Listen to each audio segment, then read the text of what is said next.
কতদিনের বাচ্চা নষ্ট করলে গুনাহ হবে না, এই বিষয়টা সকল স্বামী স্ত্রী জানা দরকার। কেননা দেখা যায় আমরা এমন অনেক আছি যে সন্তানরা দুনিয়াতে আসলে পড়ে কি খাবে কি করবে তার রিজিকের টেনশনের কারণে দুনিয়াতে আসার আগেই আমরা এই সন্তানদের ভ্রূণ হত্যা করি, যার কারণে কিয়ামতের ময়দানে ওই সন্তানদেরকে জীবন্ত প্রতিত করে জিজ্ঞেস করা হবে, ওয়া ইদাল মাউউদাতু সুইলাত বিআইয়ি যামবিন কুতিলাত, কোন অপরাধে তোমাদেরকে হত্যা করা হয়েছিল।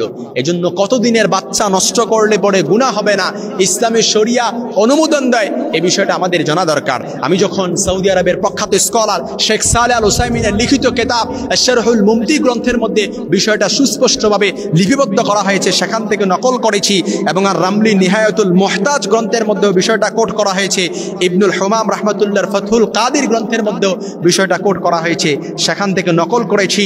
উচ্চ ওলামা পরিষদের সিদ্ধান্ত হচ্ছে যে তারা কয়েকটি সিদ্ধান্ত গ্রহণ করেছেন যে কেউ যদি দুনিয়াতে তার সন্তান আসলে পড়ে রিজিকের টেনশন করে, কিংবা সে চলবে কিভাবে, সে খাবে কিভাবে, এই রিজিক নিয়ে টেনশন করে, তাহলে কোনো শর্তহীনভাবে ওই সন্তান হত্যা করা কিংবা ওই ভ্রূণ নষ্ট করা মা বাবার জন্য কিংবা স্বামী স্ত্রীর জন্য একেবারে নাজায়েজ, কোনো শর্ত ছাড়া, একেবারে শর্তহীনভাবে।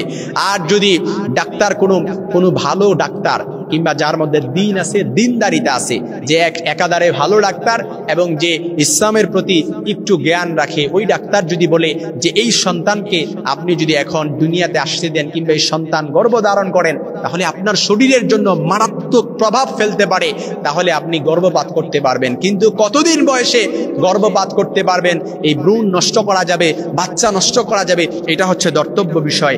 এক নাম্বার হচ্ছে যথাযথ শরীয় কারণ লাগবে।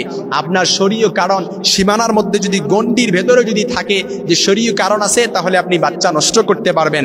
দুই নাম্বার, যদি গর্ভ অবস্থায় ভ্রূণটি যদি প্রথম ধাপে থাকে, প্রথম ধাপ যেখানে বলা হয়েছে, প্রথম ধাপ হচ্ছে 40 দিন।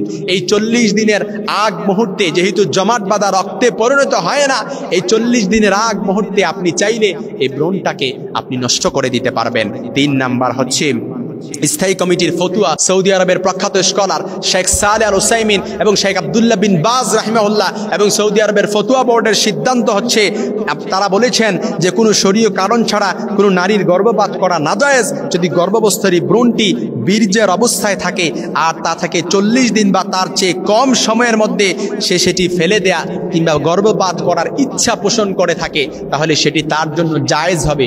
অবশ্যই সেটি 40 দিনের আগ মুহূর্ত পর্যন্ত হতে হবে। কিন্তু ফাতহুল কাদির গ্রন্থের মধ্যে এসেছে যে 120 দিনের আগে চাইলে বাচ্চা নষ্ট করা যাবে। তবে এ ব্যাপারে অনেক ওলামায়ে কেরাম দ্বিমত পোষণ করেছেন, অনেক ওলামায়ে কেরাম এ ব্যাপারে ঐক্যমত পোষণ করেন নাই। তাদের কথা হচ্ছে 120 দিনে বাচ্চার জন্য তখন জমাট বাঁধা রক্তপিণ্ড তৈরি হয়ে যায়, মাংসপিণ্ডের মধ্যে তখন রূহ ফুঁকে দেওয়া হয়। এই জন্য 120 দিনে কেউ যদি গর্ভপাত করতে চায় তখন তাকে ভ্রূণ হত্যা করার গুনাহ তার আমলনামায় দিয়ে দেওয়া হবে, কারণ এটা অনেকাংশে জায়েজ নাই। এই জন্য সকল ওলামায়ে কেরাম শেষ পর্যায়ে সকল ওলামায়ে কেরাম এই বিষয়ে ঐক্যমত পোষণ করেছেন।